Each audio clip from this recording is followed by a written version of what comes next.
Get everyone to give a warm welcome to Glenn Farquhar. Thank you very much. For those people who don't know who I am, it's Glenn Farquhar. We've also got people outside watching on air, on the internet and so forth. So I'm an abstract artist. I live in Sydney. I've been creating and working and selling abstract art now for about 10 years. Originally I started off like most people. Never thought I could paint a straight line. Had no interest in art, to be honest with you. And Derek have asked me to come and just give you a bit of a story on where I started, how I started, and show you a few of the things that I do now. So originally I started off with, one day my wife came home and said, I want some artwork for our wall. We moved into a new apartment in the city. And she said, I'm going to go and get some canvases and try it myself. And I said, yeah, go for it, have fun.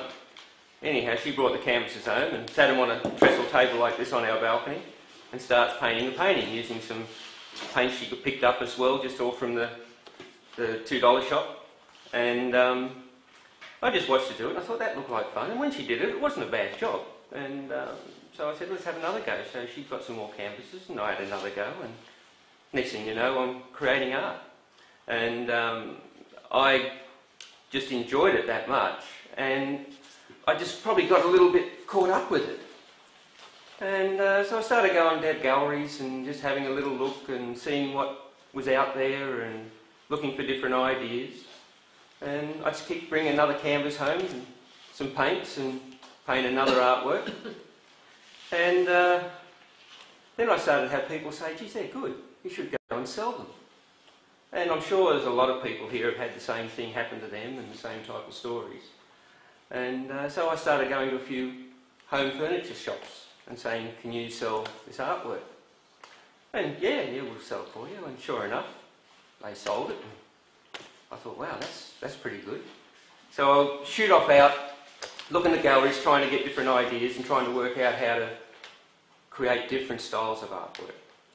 So I started working with textures and I'd go to a gallery and say, geez, that looks great. Or I'd go to a furniture store and there'd be an artwork hanging up and I'd go, how did they do that? So I'd just look at it and think, yeah, I don't know how they've done it, but I'm going to go back and give it a go. So I'd go back and give it a go myself. And I wouldn't get the same result as what they did, but I'd get my own result. And some of them look terrific. Others look absolutely shocking, and if I think back to where I started now, and why would someone buy it, I would think, but, you know, the eyes of the beholder, and as long as I've owned a gallery, I've been amazed at some of the things that people love, and some of the things that people hate, and some of the things I love they hate, and vice versa. So I started getting a bit bigger and bolder, and I'd start creating different things on this balcony, and it was only a very small balcony. And I had drop sheets down because I was, you know, the wife was going to kill me if I had paint all over this nice new apartment we're in. And I was very cramped, and I just fitted a table like this on with a bit of room on either side. And I started getting bigger and bigger canvases. And I was going to different home stores and just knocking on doors and asking people whether they can sell them for me. And sure enough, some would take them on, others would walk you away, and you'd have that rejection mode come and walk out with your tail between your legs. But I didn't give up, and I kept knocking on doors. And then I started knocking on doors of interior designers. And the hardest part for anybody who creates any art is selling it and moving it along, and rather have it piled up with, nothing worse than having a whole pile of artworks stacked up against the wall somewhere, but nowhere to get rid of them, and then you don't have the incentive to create more.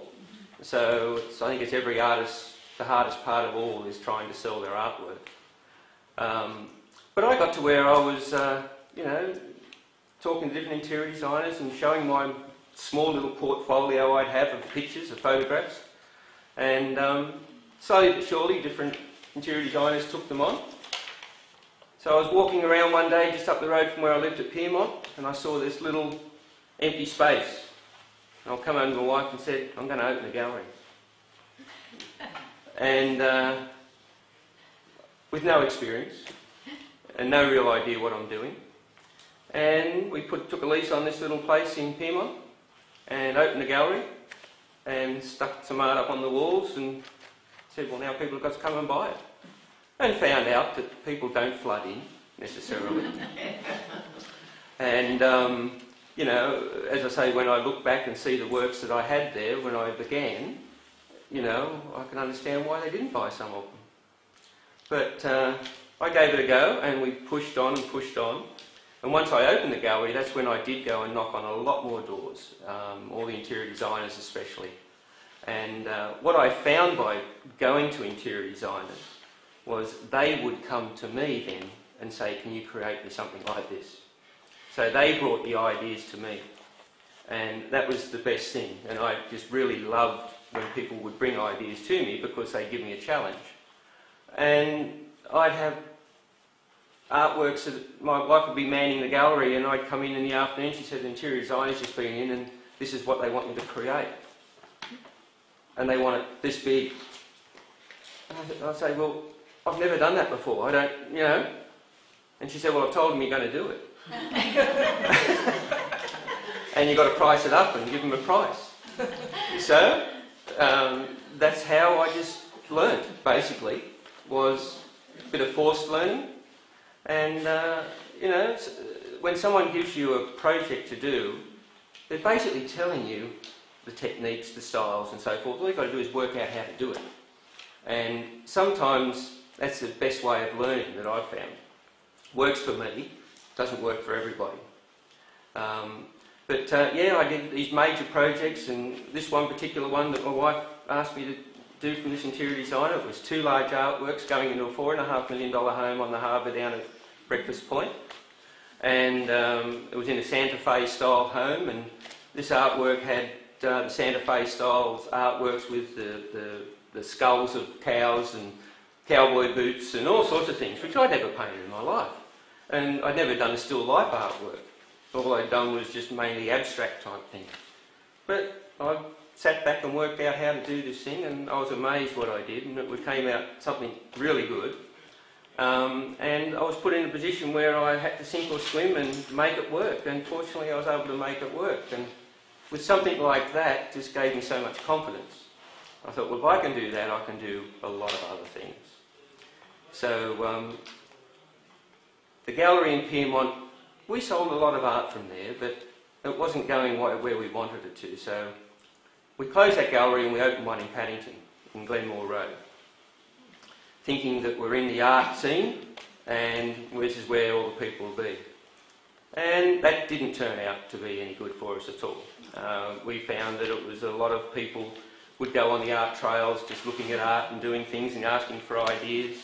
And it was very, very selective. And the type of art that I was creating, interior design art, it's not investment art, and that is more the area for investment styles of art. So we stayed there for just over 12 months. Then we packed up and we went and travelled the world for 12 months. That was a little thing that forced on us. A really close friend of ours died of cancer very early. And my wife and I had a brain snap and said, we're going to go and see the world in case we die early. So we went and travelled for 12 months and sold everything up, my house, everything, shut the galleries down and went and travelled. And in that 12 months I never picked up a paintbrush, I didn't paint anywhere. I went and saw a lot of galleries around the world and came back and we set up another gallery in Camperdown. And we opened it as a temporary space. It was, I called it the cave. It was just a garage door in an industrial building, and it just went back with no windows, nothing. And I thought this will do just to get temporary, get us started and get back on track in Sydney. Well, we ended up staying there for 3.5 years.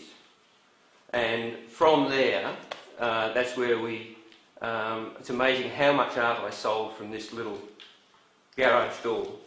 And I again, when I came back, approached all the interior designers and kept knocking on doors and found outlets for my work.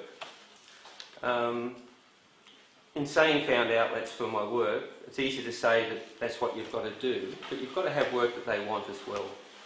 So the quality of my work had increased quite dramatically in these years that we were working in the different galleries and travelling overseas. And once we were set up there properly, that's all right. Once we were set up there properly, I then started to feel that I should start teaching, because I would constantly have people coming into the studio asking, how did I do this, you know, do I teach it, do I do lessons? And they were beginners right through to experienced artists. There's not an experienced artist out there who's still not looking for ideas and techniques, and you know, you never finish learning, and that's what I still do every day, is looking for another idea, another technique, and another way of doing something. And I know some artists concentrate on a set style, and they'll work with one style, and that's where they succeed and do extremely well. I found with the type of work that I do, because I'm not a known artist as such, my art doesn't sell for investment, and my art needs to turn over. So to do that, if I was to stick to one style of art and one technique, it would limit me completely in the type of things that I do to try and make a living out of art. And so I'm always looking for a completely different technique, whether it's still life or whether it's straight abstract, all different mediums, anything that I can do to come up with something different. So my range of artworks increase, which gives my clientele a lot more to choose from. That's worked for me. So I've done that constantly over the years, and it educates me as well. And I find that I end up doing things that I never knew I could do. Just like the Santa Fe style of thing, you know, I wouldn't know I could ever create that. If you have a look on my website, you'll see zebras and different things like that. Well, that was an interior designer who walked in the door and said, I want a large zebra, it's a black and white thing. And I never painted a zebra. I said, yeah, sure, we'll do a zebra. And once I painted that, it came up really well, and I've just done a series of zebras, and they just look stunning in the right locations in people's homes. I've got one in my own home at the moment. So they work really, really well as an impact artwork. And it's something, if you want people to get their eyes drawn to something, if there's one of these zebras on the wall, I can guarantee you they'll get drawn straight to it. Not everyone's cup of tea, but you know, I've got tigers, I do all sorts of things now. But anything that works on an impact situation, I love to create them. But as I said, interior designers, they just come in with all sorts of amazing things, and some of the things they ask me to create, I think, well, who would ever want that hanging on their wall? You know, it looks shocking as far as I'm concerned. I create it, they love it, and away it goes, and yes, it's up on some wall somewhere, and it's just made that place, finished it off perfectly. So you can't judge what's really going to work. You know, it's, as I say, every customer who comes in my shop, or the gallery, all have different ideas on what they're looking for. And same with the people who come in and create artwork in the studio, do lessons. I'll have a style I want to do for them and show them, but they'll have their own mindset on the colour and different things, and when we're putting the paint on the canvas, they'll start to take it in their direction automatically, you know, so you can see their influence coming into it, which is great, and that's what I love to see. But once we ended up in our little cave, that I call it, and I had people asking me all the time to learn how to paint, that studio didn't suit doing lessons. It wasn't big enough, you know, there wasn't enough room to spread out, there was no light in there. It was, you know, I was used to working with just a couple of fluoros on. Oh, there's always a naughty one in every crowd.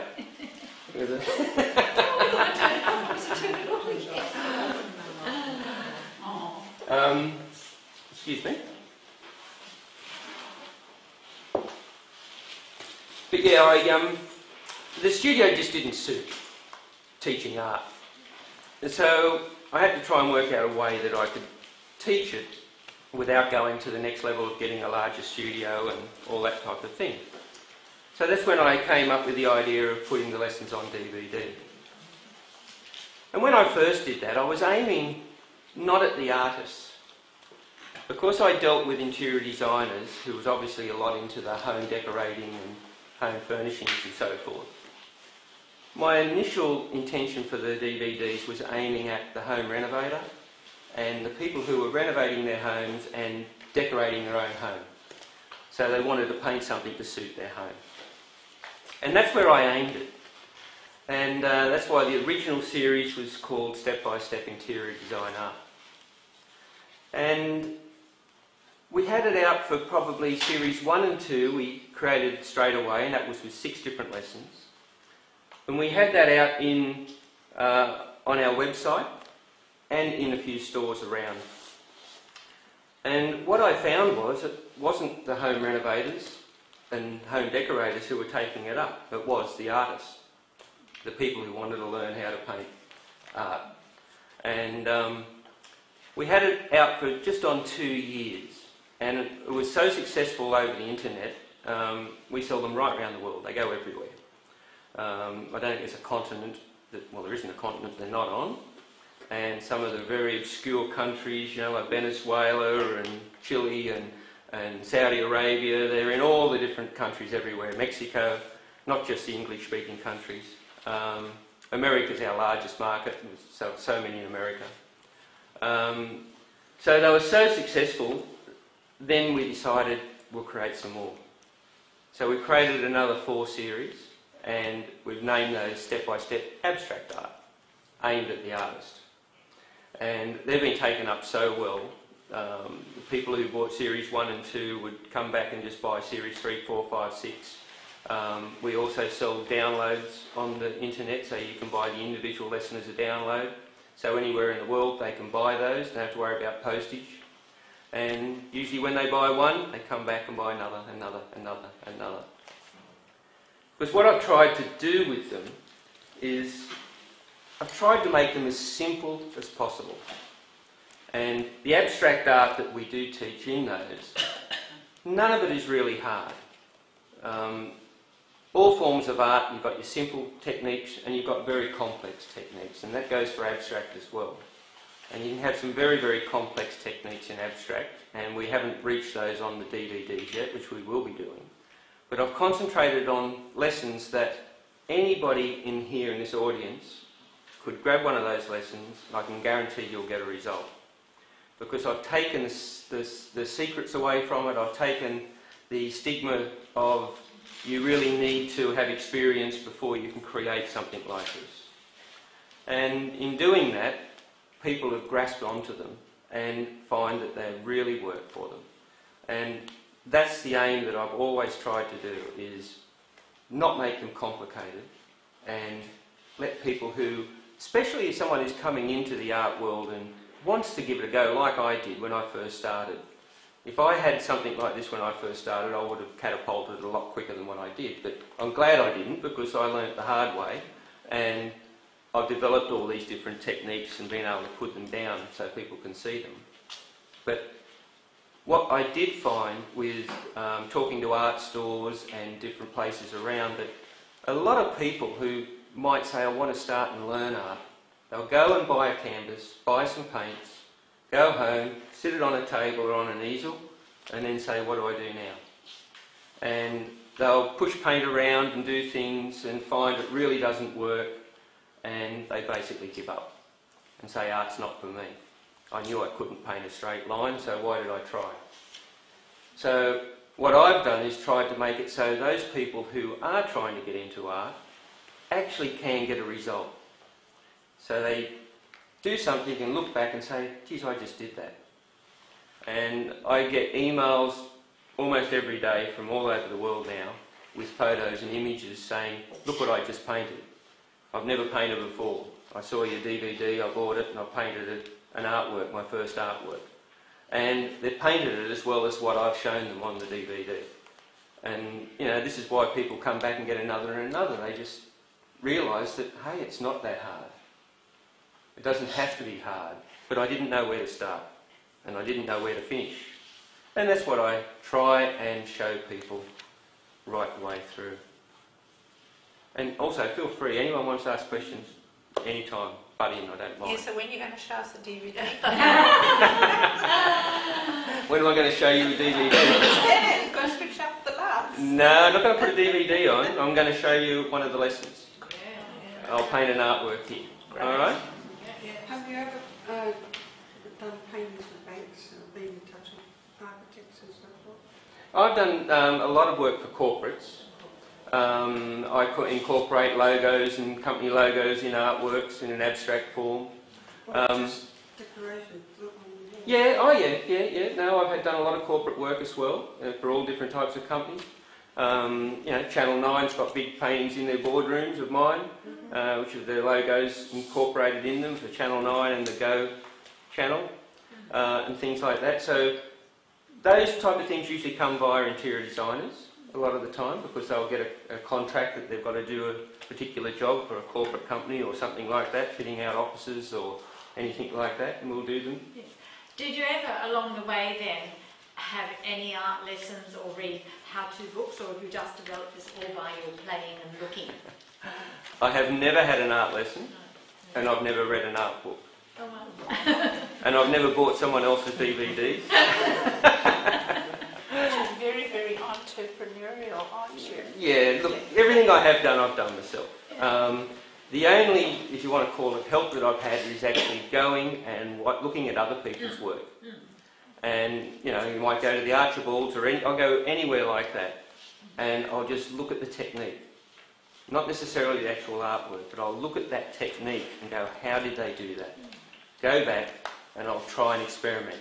And as I say, most of the time I don't get it the same as that artist, but I find something else in doing that and go, geez, that worked well. If I do this, do that, it takes me in a different direction. Yes, sorry? Sorry, can I ask you, did you ever do anything arty at school, or...? No. No? No. And my second question is, were you petrified when you looked at a big board the first time, or did you try and stick small and get that right first and then go big? I started off probably, the size of the first canvases I painted were 120 centimetres, so 4 feet by 50. So long, narrow. And to a lot of people that's big, but look, I'm a believer of sometimes if you try too hard, it becomes hard. You know what I mean? And I was forced to go into big canvases very quickly, because as soon as I started selling them, people said, I want something bigger. And that's what I've also done with the DVDs. I've created all the lessons so you can paint them on a canvas this big, or you can paint them on a canvas 3 metres long. They are exactly the same technique, you just do a bit more. And so it doesn't matter what size you're using, anyone can still create it. So And are you really, do you go for buying huge big bottles of paint rather than little tubes of paint? I always buy the big bottles because I use so much. When I started off with the little tubes. We bought little tubes, and then realised, we need a bigger tube to do this one because we've got a bigger canvas, and just went from there. Really, I try and let people know you don't have to be afraid. When I do art lessons in the studio, I do individual art lessons. We also do corporate team building. We do hens parties. We do all that type of thing. And with hens parties, they're so much fun. They'll have a group of girls and they'll all create an artwork 2 metres long by a metre for the bride. And she'll be in control of what colours she wants to suit her home. But I'm there and I make sure that they do it the right way and they get a really good result. And the bride's got this memento that all the girls made for her. And it's something. Do they start off terrified? They all come in, and as soon as they see the size of the canvas, they all go into panic mode. And I tell them they're going to paint it. But we do it step by step. And the style I'm going to show you now is one of the styles we do with the brides. And it doesn't matter what colour combinations you do, it's pretty much foolproof. Anybody can paint it, and I prove that time and time again, because I don't do any of the painting when we have the hens nights. They do it all. I just tell them what stages and how to do it. And they just see a big mess on the canvas, and then in the end it suddenly comes together and they've got this abstract art that they can't wait to hang up. So, and that's what I do, is just take the fear out of it as much as I can for people who are learning. And the corporate team building's the same. We have so much fun with those, and you know, nobody knows any art. Everyone comes has got no art experience, or you'll have one person in the crowd who's got art experience and think they're going to lead the team, and they soon realise that it doesn't matter what art experience you've got, it's got nothing to do with what we're doing here, and everyone else comes onto the same level and all do it together and end up as a group making it, or they make individual ones themselves each. But the smallest artworks that I do in any of my lessons are, getting back to size, are the 120 centimetres by 90 centimetres. Yeah, so they're the smallest canvases that I use, and with any of the lessons. What's that size over there? Yeah, similar to that, Yeah. yeah. Okay. And I just had a lady in this morning doing an individual lesson, and that was on a 2 metre by 1 metre canvas. That's the first lesson. Do you make your own canvases? Or? Yes, I do. I get both. If I'm, obviously for the art classes and things like that, I get them all pre-made. I buy the ones, you know, that anyone buys from the art stores. But if I get special orders, I'll make them any size. Like the longest I've made as an individual canvas is just on 4 metres by 1.9 metres high. So I make them to suit. So any of those I do. Do you use projectors or not to make the pictures for bigger? Do you use projectors? Yeah. Yeah. Depending on what it is. For the abstract art, no. Projectors are very good if you can't draw. Yes. And there's a lot of people who can't draw but they can paint. So, you know, there's... Especially for big pictures, you know? Yeah. And look, I've had artists turn around to me and say, oh, that's a no, you can't use a projector. You know, but that's all right if you're really good at drawing. But if you're not, there's nothing wrong. There's so many artists out there as well. I know when I bought my projector, when I bought it, the salesperson I bought it, I've said, oh, we sell more of these to artists than anyone else. And it's true. And you can go to your art stores and hire your projectors and the little ones, or I've got an overhead.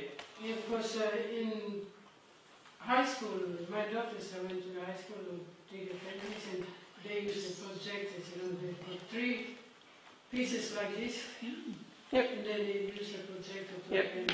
No, using a projector is fine because that gives you your outline. Because at the end of the day, all a projector does is give you an outline. It doesn't fill it in, it doesn't bring the artwork to life. It's up to you to do that.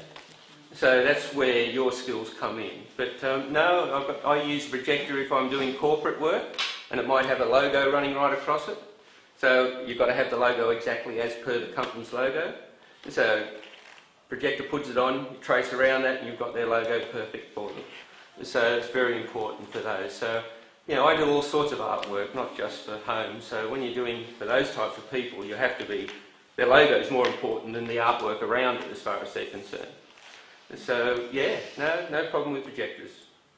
I'm more than happy to use projectors. When I do the zebras, I use a projector for those, and in the next series that I'm going to be filming next month, I'll be teaching people how to paint the zebras using the projector and everything like that. So, yeah. You know, it's, if no one was allowed to use projectors, you wouldn't see half the artwork out there you see today. True. Yes, because the things are so big and you can't spread your hands out. Yeah. Yes. But, you know, you might want to paint something which is obviously a picture this big. Well, not everyone's capable of blowing that up into something that's going to fit on a 2-metre canvas. So what is that, a data projector or an overhead? That old-fashioned one with a little square thing, or an actual data projector? Oh, South African accent. The projector I use is an overhead. Okay. Now, they're not as easy to get these days because people do things on computers and project them straight off via computers and things like that. Well, if you've got that, that's great. You can pick up an old overhead projector for nothing basically because they're obsolete in things like schools and offices, and it's all done by PowerPoint. So quite often they'll throw them away and just give them to you. The hardest part is getting your transparency. A lot of art supplies and office supplies don't even sell the transparencies now. So quite often you do it through your PowerPoint straight out of your computer. A lot of projectors work that way. But, so where do you get your photos for your reference material, say like the zebra? the zebra, Anyway.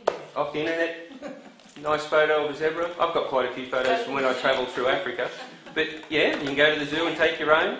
But I just troll the internet. I've got a, on my website you'll see it, there's a picture of a zebra with a lion grabbing the back end of it. Some people say it's gory, but it's nature as far as I'm concerned. And with that one, I found a picture of a zebra being chased by a wildebeest, and I found a lion chasing something else.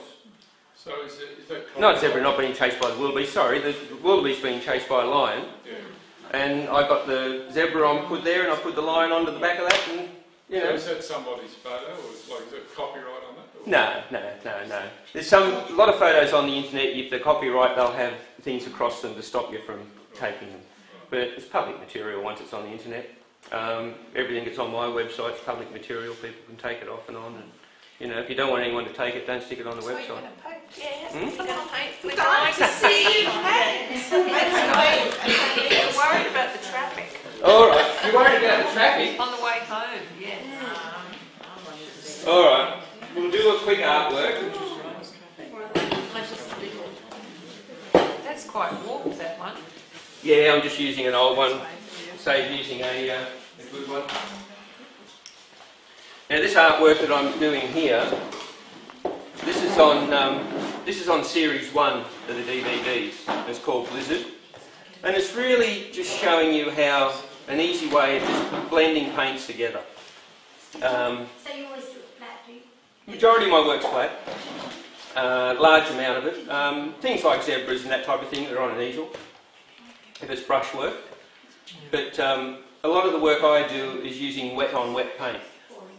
So yeah, like there's pouring and there's different things, so if I put it up it'll all run off the canvas, so we've got to keep it flat. So this one, as I said, is called Blizzard, and it's just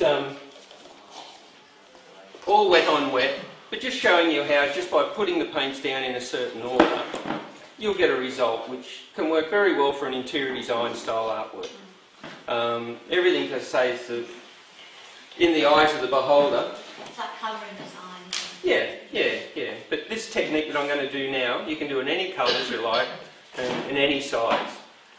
Whether I create this artwork this big or I put it on a 3-metre canvas, it's the same technique, just using more paint.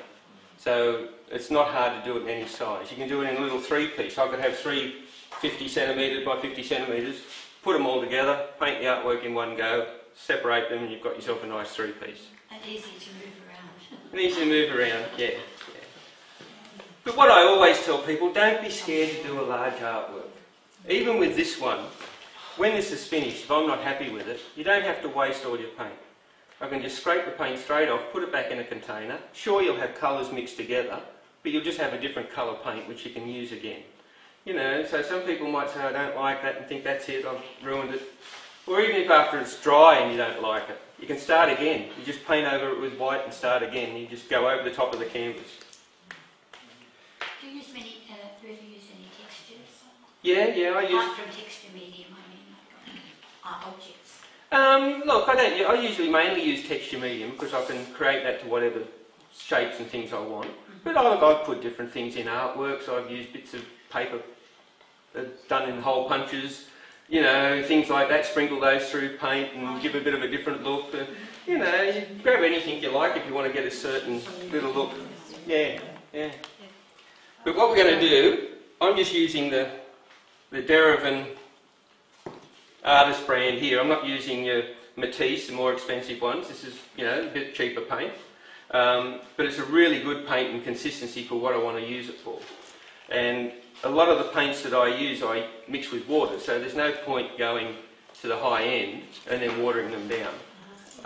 You know, your pigments are just as good in this, everything's as good in this paint as it is in the higher ones, and it's a much easier paint to apply when you're working on a larger area. So all I'm doing is I'm going to just water this down a little bit. I'll lift it all up so you'll all be able to see everything that I'm doing.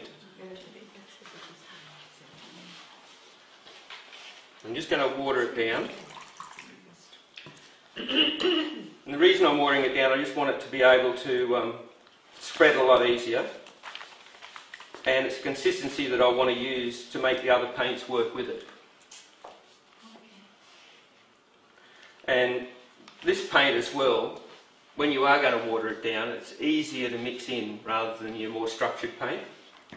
So it'll mix quicker and easier with the water. It's very thin, isn't No, it'll still be reasonably thick by the time I've just... Once I mix this through. Have you got a favourite base set of colours?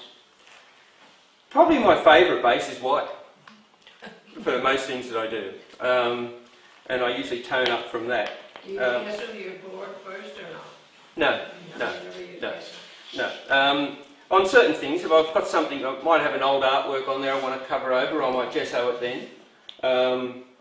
But because I'm putting, if I'm doing an artwork like the zebras, where I'll be doing fine brush work, yes, I'll gesso first and get a nice good cover across there, and then go from there. But most of the abstract, you don't need to gesso it, because I put the paint on quite thick anyhow, so you really got a good covering over your canvas. But I've just thinned that down. I'll do it a little bit more.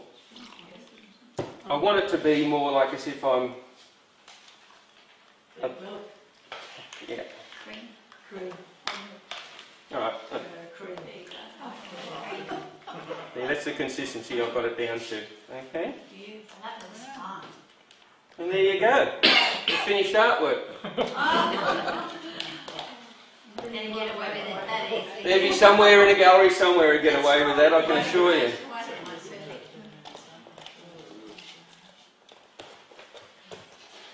All I'm going to do, and again for most of the abstract work you don't need expensive brushes, this is just a gesso brush, the cheapest brush you can buy in your art store basically. And I'm just going to spread this paint right across. Oh, don't tell me I've got some on David's floor. Oh, another bit down there. He's going to love me. He's going to love me, isn't he?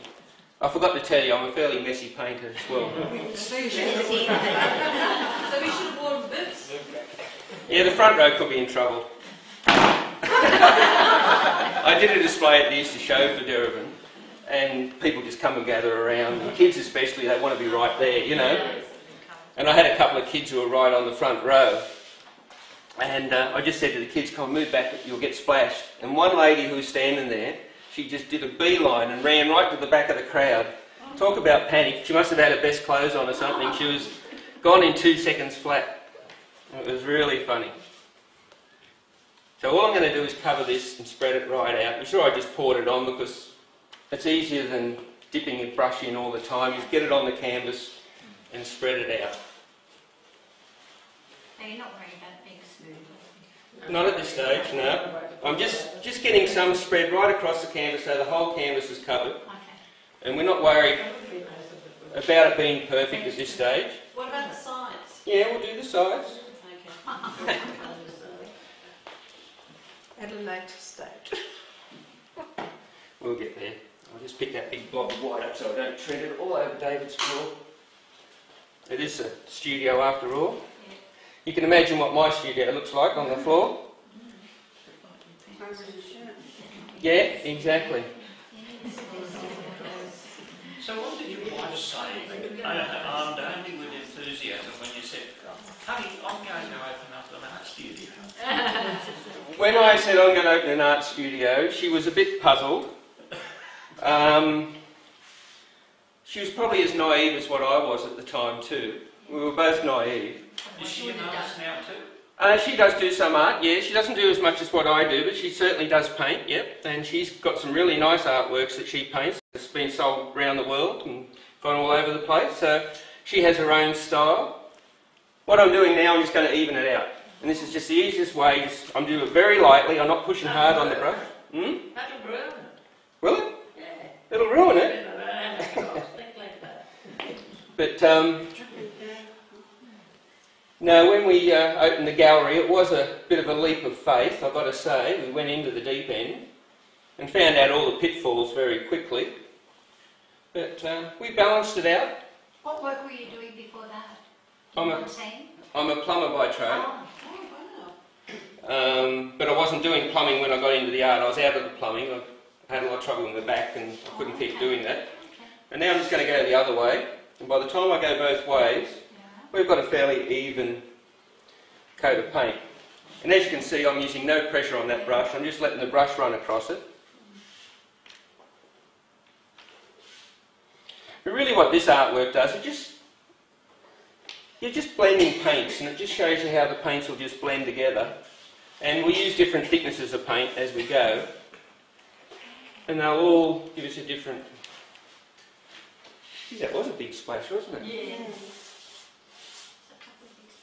Yeah. I was just too excited. Performing in front of a crowd, you know. Yeah, I'm sure you've never done that before. Haven't done a lot of it, to be honest with you. It's mainly one-on-one. Alright, that's just the base. So just use the white as a base. You could use any colour you want as a base. You know, it's up to you. I have done them with a black base and then put the colours on top. You just get a completely different look each time. Do you find that it's hard to get over the darker colours? If I had a dark colour? Underneath, yeah, the base. Affect the colours, light colours? Yeah. Whatever. If you put a dark colour underneath this, you're going to get a completely different look when your artwork's finished. So I quite often will start with I'll start with a white base and then work on top of that. But as I said, I've done them with black bases. I've done them with a brown base. It just depends what look you're trying to achieve. Now I'm just going to put a different colour on top, and the colour I put on top is going to be the dominant colour of the whole artwork. I've just put some yellow in there, but I don't want it to stay yellow, so I'm just going to make up a bit of a colour myself. So I've got yellow and a bit of burnt sienna. And there's another mobile phone going off. Oh, I don't know. No, I can't get it off. Take the battery out. I can't go silent. I'm going to put a tiny bit of black in there. I just want to darken it down a touch. Alright.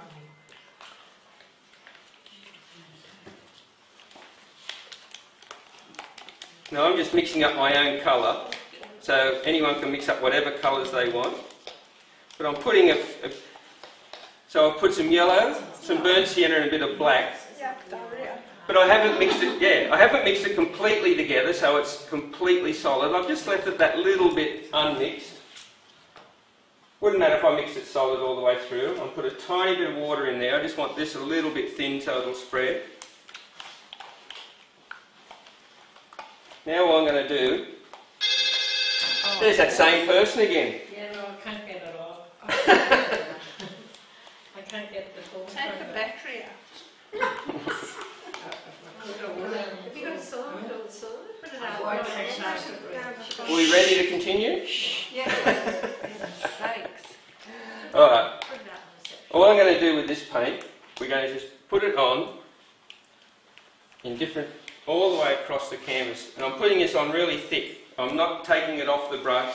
I'm just doing a full laden brush. And there was no water in it. I put a very tiny bit of water in, just to soften the paint that little bit, because I just want it to be very thick. On the DVD lessons, I go into more detail with what I do, so it's very clear. Have you got something in mind as to what you want to finished product? Yeah, I know exactly what I'm going to do. Is that going to end up like that over there? It's going to be in similar style to that over there. That's the style we're doing. Yeah. And the amount of the colour you put on just dictates at the end of the day how much white you have left on the canvas. You can put minimal amounts on, you can put a large amount on. But this particular style of artwork, the bigger you go, the more interesting they all look. And I think that phone's going to have to stay outside. Oh. It's hard to... How rude.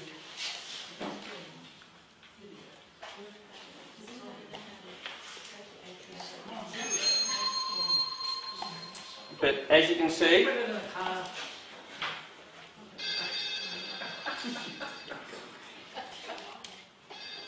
they just don't realise you're busy.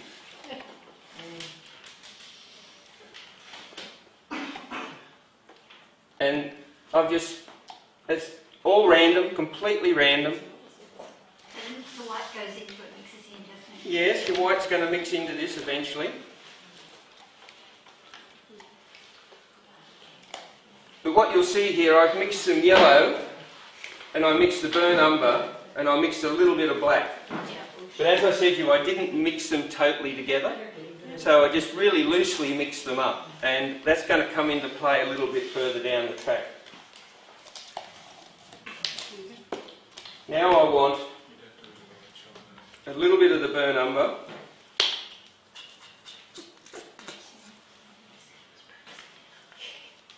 Burnt sienna or burnt? Yeah. Oh, burnt sienna, sorry. Burnt sienna, you're right.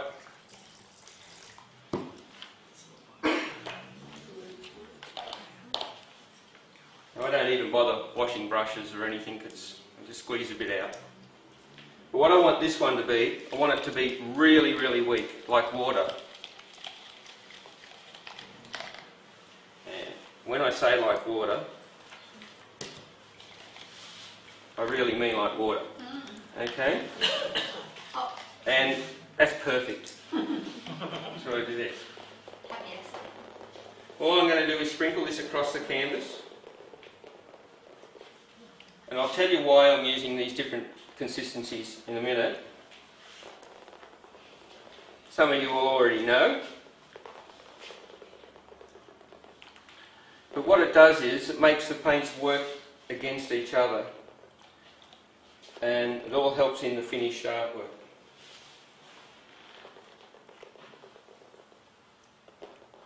I'm just putting that across, so the way I describe it, like you had a light shower of rain across it.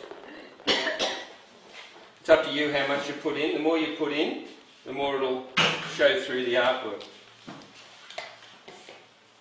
Now I'm going to do the exact same thing with some black.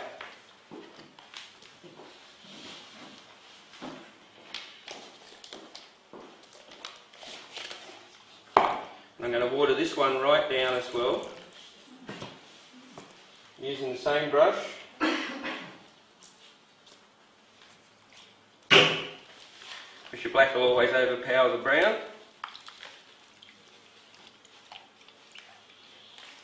Again, just like water.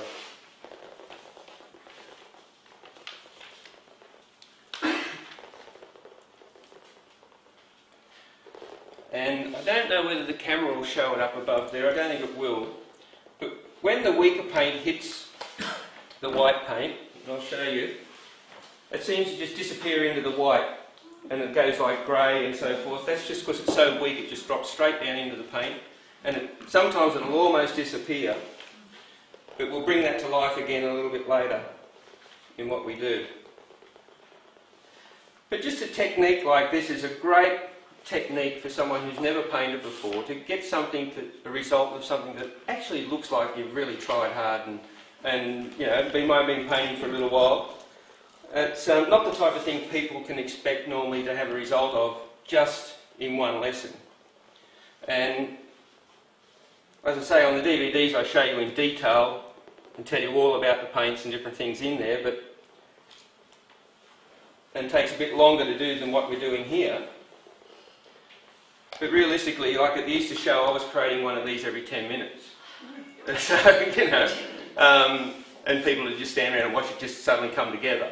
And they think there's trickery to it, or something like that. You know, he's been painting for years and it's all sleight of hand. It's not. It's just simple basics of putting paints on one after another. Now we've put that thin paint on, I'm just going straight out of the bottle full strength, and this is really the first paint we've put on at complete full strength. And this is going to be spread out just more randomly and not that close together. I'll probably on this one put about a dozen pieces of full strength paint on. Just with the black. So I'm using the same colours that we put in underneath.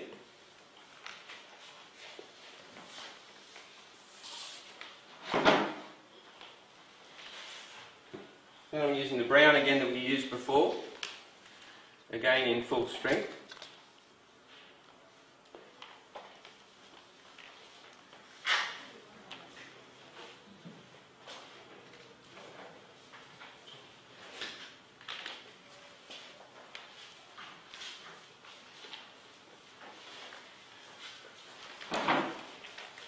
Now, has there anyone not been able to follow what I've been doing? All pretty much on board? Yeah. Now we're going to turn this into an artwork and bring it to life. And that's why we put different consistencies of paint on here, because we're going to spread it now. And the thicker paints are going to go over the thin paints, and they're all going to start to react a little bit with each other. But as I say, it's a very simple technique, but you can do it in any colours you want, in any size. And what are you using to spread it with? All this is that I'm using is a little bit of floor tile like we've got on the floor here, just sliced up. Use a bit of perspex, a bit of anything you like. As long as it's not a bit of cardboard or something, because it'll just break up. But, you know, just anything that can be used as a spreader. You can buy spreaders from the art stores, just little perspex spreaders you buy. And just very lightly, I'm just running it across. I'll show you a little bit there. So I'm just, with no weight on this at all. If I was to put a lot of weight on it, I'd just scrape the paint from one end of the canvas to the other and go back onto the floor again. So I'm just really feather touch, just letting the weight of this run across it. But you'll see the paints all start to come in together. And one of the reasons I don't mix this base colour right up, I want them to separate a little bit as it all comes down, so hopefully you get the tones of the two paints that are mixed together, just to make it a little bit more interesting. Now the more I spread it, the more we'll end up with a solid coloured artwork. And obviously the less you spread it, you'll have more white showing through underneath.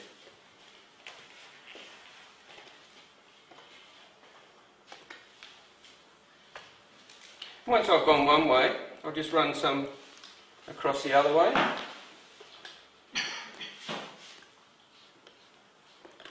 And I'm not doing long strokes, just short little strokes in different directions. If I see a bit I want to fill in, some of those thick lumps that I dropped down, there's one still sitting there, I'll just hit that and drag it through.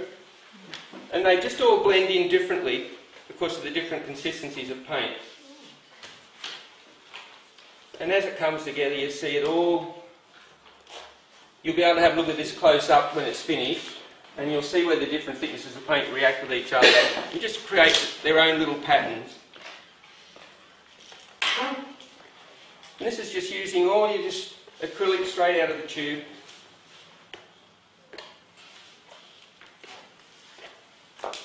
And it's up to you how many times you drag it and how much you cover. But each time I drag it, I create another little bit of a colour combination in the artwork. That's where we're up to at the moment. Alright? Now really, the paint's doing most of the work. You know, there's not a lot of technicality in there as far as you're concerned. It's just knowing what to put on first. And that's what I said right at the start. I found that anybody who starts doing art, it's alright to say, here's your paints, here's your canvas, then you say, well, what do I do now?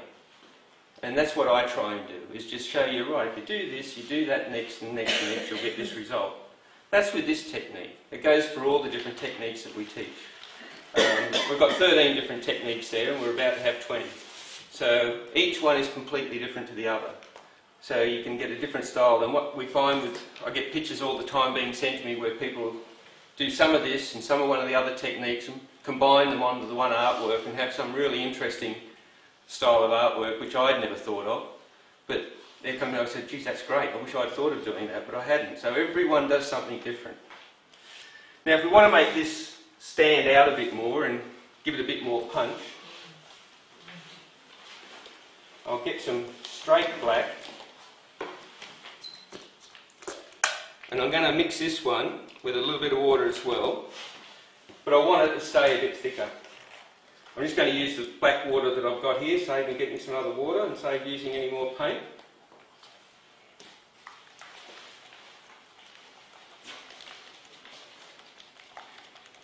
Now, the thicker I have this one, the thicker it'll stay on the canvas. If I create it thinner, put more water in, it'll blend in and bleed in with the other colours on there. So in that respect you can get a different look as well. And I'll do a couple in a bit thinner to show you what I mean.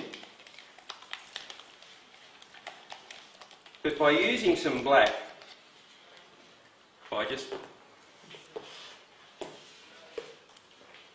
what the black will do it'll tend to highlight the other colour. And I'll flick this up so you can see it in a minute. But it makes the other colours pop out better by putting some solid black around in different spots. And then I might just do some. So you definitely need a drop sheet if you're doing this at home. And you can see why I was scared having drop sheets all on my balcony when I first started. But mind you, I didn't know this technique then, so... But I've always been a bit messy with everything that I do. You're a plumber once. No, I was one of the tidy plumbers. I wasn't a dirty plumber. They don't exist. That's a myth. It's a myth. But look, just by putting the black on, you can see how the other colours tend to pop out a bit more. Right? Now you might have something that you're doing it at home and you want to tie in with some cushions or something like that. So you might want to put a bit of that colour in as well, even though some of those colours may be in your artwork. But if you want to highlight something, you might have some cushions that are, you know, a red or a maroon or something like that. I want to.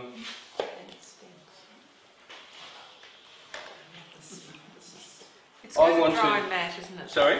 It's going to dry matte. It'll dry matte, yeah. And once it's dried matte, then we put the clear over the top of it and it'll bring it up rich again. So I want to dirty this red off a bit. And why don't you put any of the medium in it while you're painting it to make it shiny? You can do that if you want to. I just never do. Oh. I always just throw my paint down and then put the clear over the top and it brings it up. I have done in some, but you know, by the time you're mixing your mediums and everything like that, when you're doing it so free-flowing like I'm doing, the paints all react so well together.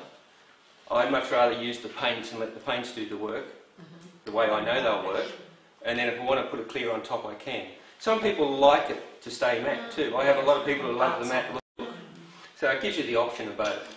But you know, you can certainly put these highlight colours. You can certainly put your medium in there, so they will highlight over the top of the matte.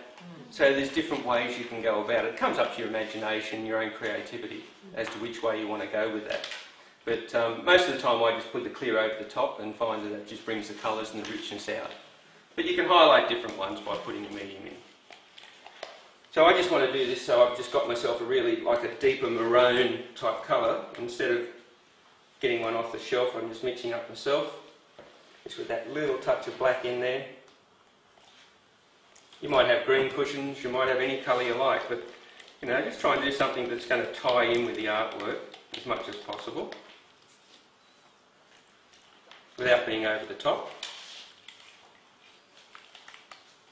And again, we just do the same thing. And it's up to you how much of this you put on. Sometimes you might only want little spots all around, so it's just a subtle influence on the artwork. But by just putting another colour in, it gives you another different perspective onto the canvas. But by putting a lot of little spots in as well, it just ties it all in.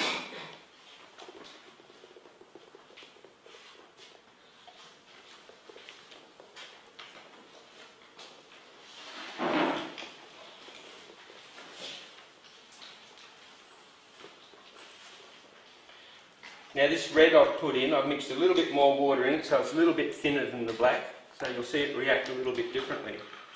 But then just by doing that, you've got another dimension again. I won't hold it up too long, it'll start to run. But so that's how you can just create it to suit yourself. To finish off around the edges, you just get your brush with, I use the base colour, and just straight around the edge like so, and it'll just finish it off.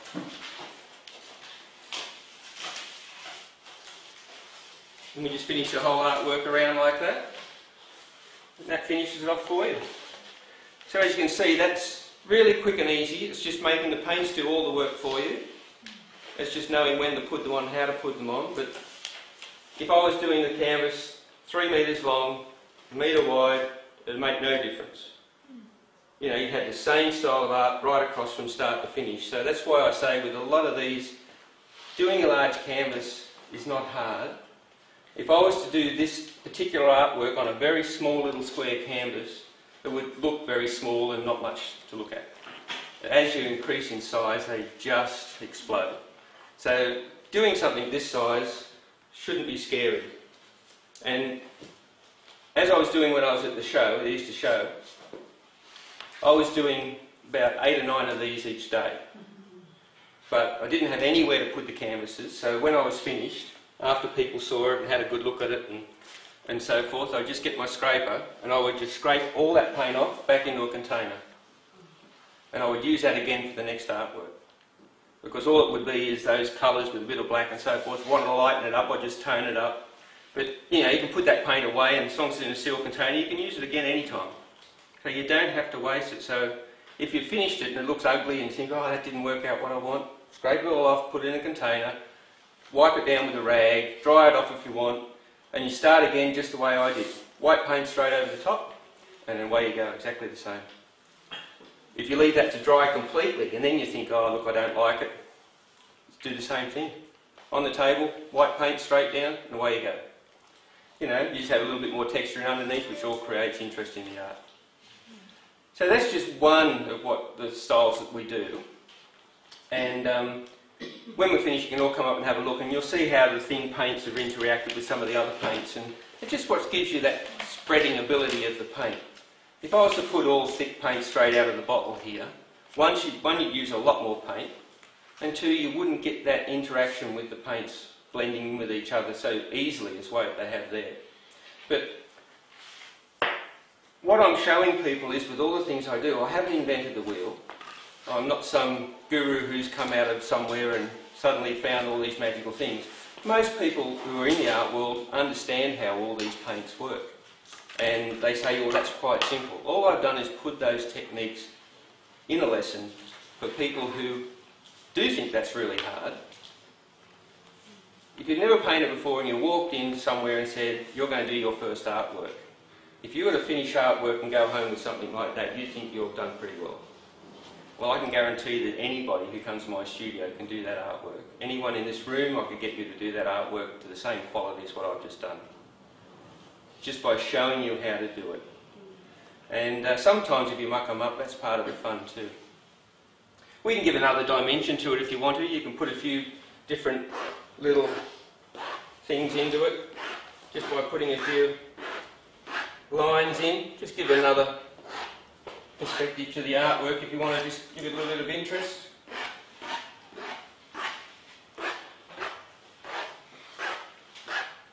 You can write your name in it if you want to.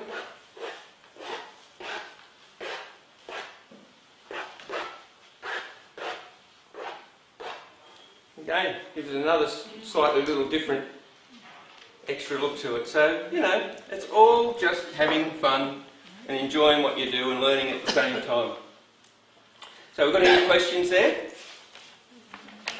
Drying, so that would take quite a long time to dry. Yeah, you leave it a couple of days. Yeah. Yeah. Do you hasten the drying process? Oh, sometimes I'll stick them out in the sun, or I'll hit a hairdryer on them. You know, you can do that type of thing as well. Yeah. Yeah. How do you make the canvases? How do I make the canvases? Actually, if you go to my website, I've just created a YouTube video which shows you start to finish how to make a canvas.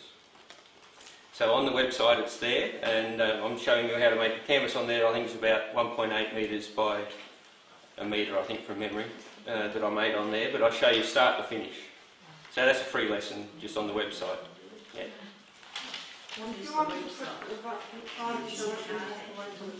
Yeah, to put it clear over the top, you wait until it dries completely, and then you just do a clear varnish like you would on any artwork. But this will definitely dry flat, and you can see that one over there, how it's flat. If we put a clear on that, that would come up like this again. So all those colours where they're dulled off, it'll richen right up and give you all that rich tone and rich colour. When you say clear, you're talking about a varnish? Yeah, clear varnish, yeah. So do you use the spray one? Spray clear? No, I use it just with a paintbrush. Yeah, yeah. If I've got an artwork which I really want no brush strokes in, and I want something really neat and tidy, I'll either put it on with a roller or a spray. Yeah, yeah. But I'd say that's pretty much Thank you very much. Thank the you. end of our little talk. I hope you've enjoyed it.